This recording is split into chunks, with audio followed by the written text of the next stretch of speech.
Sorry, I got y'all off topic. What's a buffer? They make things, bases and acids weak. The strong bases and acids. Yeah, so you're right. They're going to take strong acids or strong bases and turn them into weak things. The pH doesn't change as much. What thing I always put on the board for this chapter is basically everything we just talked about. So you got 7, you got 1, you got 14. Over here is more basic. Less H plus, more OH minus, more acidic.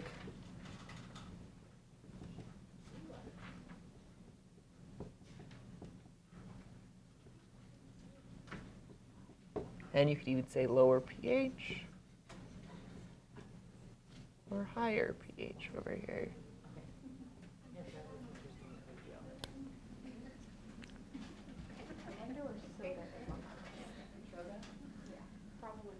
It's acidic, right? Yeah. I don't know how low, though. Yeah, that's what Really depends on the soda. That's true. So what you see based on up there, what would you say your blood is? Is it acidic, basic, or neutral? more basic. It's actually slightly basic. So average is 7.4. So it's one of those misconceptions. Everyone thinks their blood is neutral. It's not quite. It's actually a little bit basic. Which is fine because everything in your body, like all the cells and everything, they're designed to function perfectly at that pH, 7.4, in a narrow range. And it's pretty narrow, so 7.35 to 7.45 is normal. Anything above that is alkalosis. Anything below that is acidosis, which we'll talk about in patho. Both of them are bad for your body in lots of different ways. So we got 3 main ways to control the pH. The buffers that are in the blood, you can breathe faster or slower, which we'll talk about that one, and you can excrete H plus or reabsorb HCO3, which you'll see in a little bit. Can you think of anything that would change the pH of your blood? Like something? Yeah. I guess I'm thinking more, when are you like making acids in your body? Exercising, right? Yeah, so you make lactic acid during exercise. Also, just your metabolism itself makes acids just as a byproduct. So you kind of always have, you make more acid than you do base for the most part. What about stomach acid? Do you think that gets absorbed at some point? All those H plus ions in your stomach, they get absorbed too. It's another source of acids as well. All right, so how come we need to maintain this narrow range of pH, do you think? Why does it matter?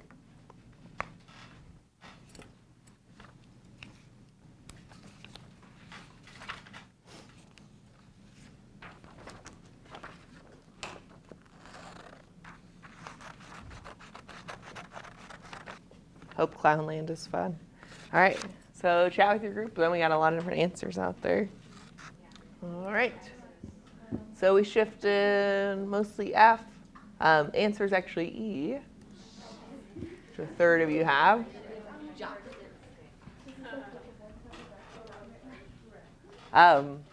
So B, if your blood got acidic enough to eat through the blood vessel walls, you would have been dead a long time before that.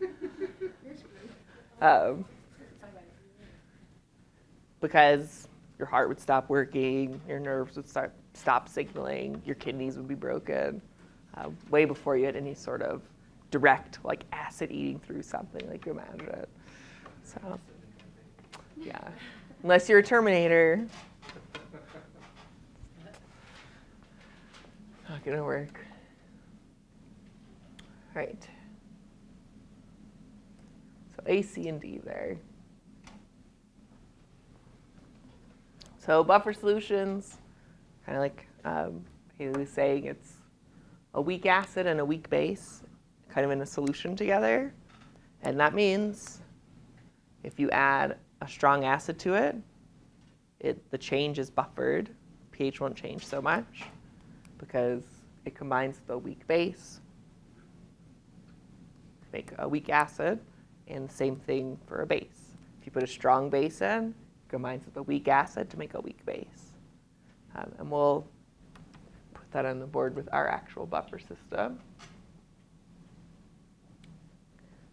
And has anyone ever done a titration chemistry, anything?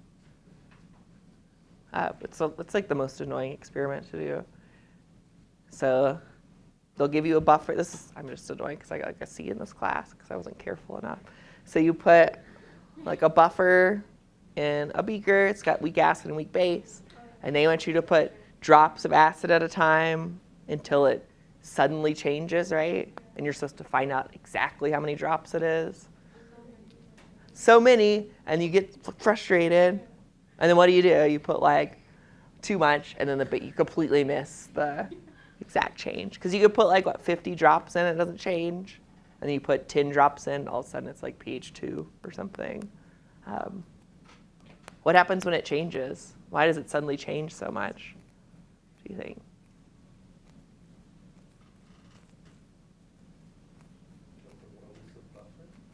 And when you say overwhelmed, what do you mean? Took up all the spare bases and then.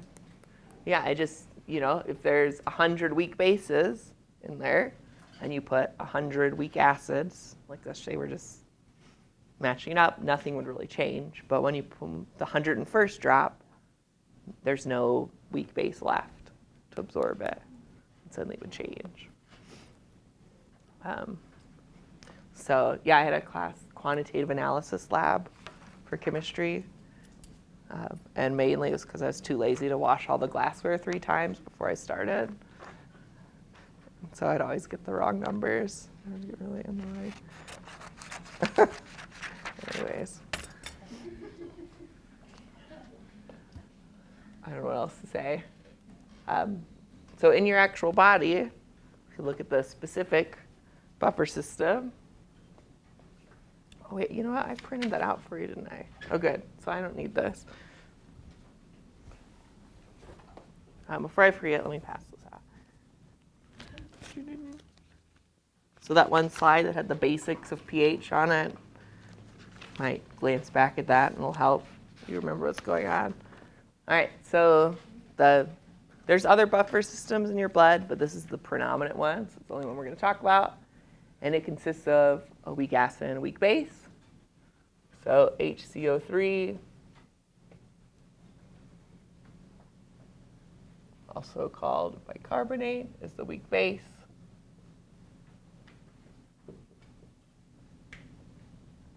I need to get some new markers. Somebody remind me. Do I? Yeah. H2CO3 is the carbonic acid. I don't understand anything today. I'm fighting a sickness, and my daughter was up from like 11:30 till 1 in the morning, like every 10 minutes. It's enough to make you like feel crazy. What? You didn't go to sleep last night? Oh, because you're migraine? Oh, I guess it could be worse. No, I mean for me. That's what I mean. At least I got to sleep some. All right, so just like any buffer system, the weak base is there in case you put a strong acid or any kind of acid is produced. Remember, acid is like H pluses. So maybe that's H pluses from the stomach acid, went in the intestines, got absorbed. You've got to counteract it. So that weak base combines with it to make a weak acid. And the opposite happens for some reason. You become more basic. Well, that makes strong base, which is like OH minus. And that combines with the weak acid, right, H2CO3, to make bicarbonate. Is that going to change the pH at all? A little bit, right? Because now you made a new weak base. But a much less change than if you just left the OH or the H by itself. Which kind of brings us to the other systems. Because if this was your only system, do you think it would get overwhelmed sometimes? Right? So we need some systems to work with that. This one's a little confusing. So every time you breathe out, you're lowering the pH of your blood. Increasing the pH of your blood. See, I even get that backwards. Because that carbonic acid, the weak acid, just kind of slowly breaks down into carbon dioxide and water. And the more CO2, every time you breathe out CO2, a little bit more of the carbonic acid breaks down to make CO2. So if you're breathing more, are you losing more acid or less acid, would you say? You're breathing more. So what's the pH of your blood going to do? It's going to increase, become more basic. You're breathing like faster. Which means, what do you think hyperventilation would do if there's nothing else wrong with you? Like you had a panic attack and you're like freaking out. What would happen to your pH of your blood?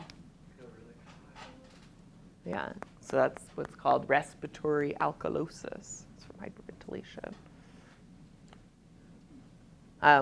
Why do you breathe into a paper bag if you're hyperventilating? So you breathe the CO2 back in. What does it turn into, do you think, in your blood? Back to the carbonic acid. So it brings the pH of your blood back down. And it also helps to slow your breathing rate, too. But that's the main reason.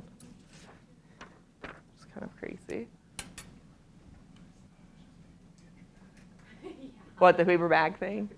And I mean, it could also happen from high altitude, too, right? You can hyperventilate, too. Have to do that. All right, so which of these is true? Oh, got some discussion to do there. Tie between E and F. All right, let's see what y'all came up with. Most people switched to E, which is B and D. So increased breathing rate raises pH, which means decreased lowers it. So B and D are right there.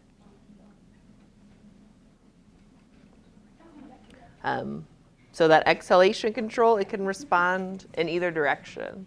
Fix high pH, fix low pH. Yeah. Uh-huh. You're talking about like the balancing out a more basic, like your blood is more basic. Yeah. Like the OH combined with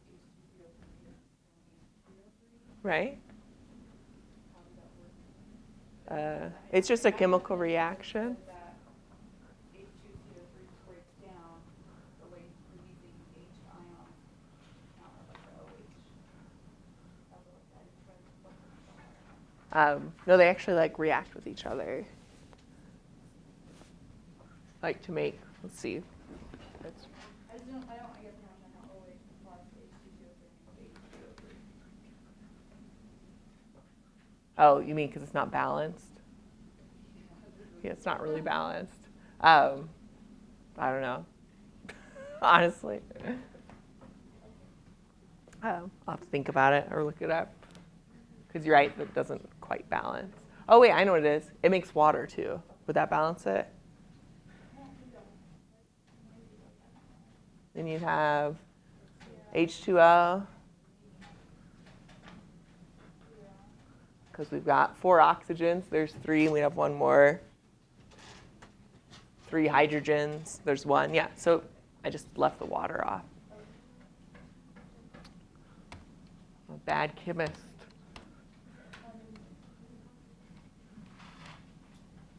All right, what about your kidneys? How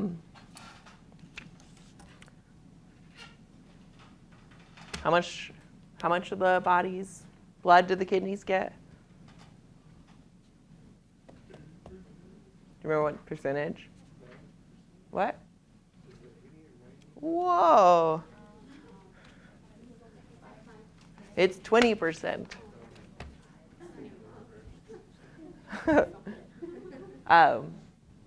And that's one of the reasons it does that is so if the pH starts to change a little bit, the kidneys can fix it like right away before it gets too high or too low. And two things it can do, because you remember H+, they're ions, so they do leave the blood, go into the filtrate, and then the body can decide how many to reabsorb and how many to secrete at the end. So that's a big part of it. So how much H+ to put in the urine. And is that today? We get to pee on a stick to find out our urine pH? It's tomorrow. Tomorrow. So yeah, write down what you drink and eat tomorrow. Just for fun. So that'll tell you. Usually urine's somewhat acidic for the most part. And you could also, it's going to melt the stick. Haven't had that happen. That would be interesting. Drink more water. We'll return back to that. You can also decide how much HCO3 to reabsorb and how much to leave in the urine. Because you know HCO3 is your weak base, so you can reabsorb more of it or less of it. So we're asking about all these things. You've got what the buffer system does, what your breathing rate would do in response to some problem, and the two things the kidney would do, which is what you're going to practice later. I don't think we need to worry about that. If you want extra review, watch that. But really, you just need to practice with it. So that's questions 1 and 2. Try it on your own first. We're looking for what do each of those systems do, and you don't need your notes. You don't need your book. It's simple answers if you just think about it a little bit. If you're a little bit stuck on the buffers, you can at least look up here. That might help a bit. It's on page 2, in case you didn't find it yet.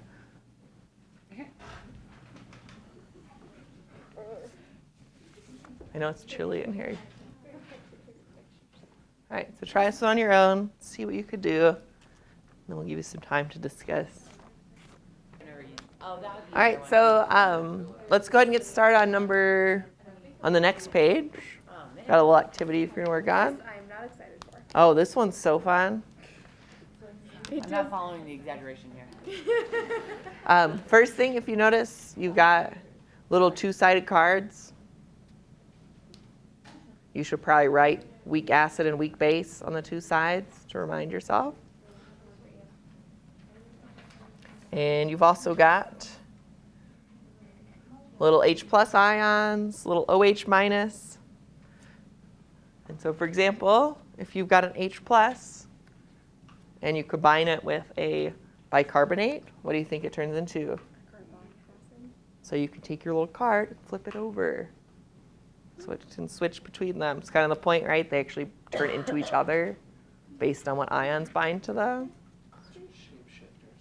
So just carefully read the instructions, and you can kind of model it out for each of those scenarios. Fine, so they went away. So it'd be 0.03. Decrease. Yeah. Exactly. Oh, okay. So I said. I know, I think it's what you had. I just saw hers had like Oh, multiple okay. stuff on it. So then this one would be 0.06 decrease. Yes. No. Better go back and do that one again. Yeah. Because we went with the different. Just go ahead and do it one more. Yeah. Just do it again, and you'll see. Now that you've got the idea what the numbers are about, you'll get it.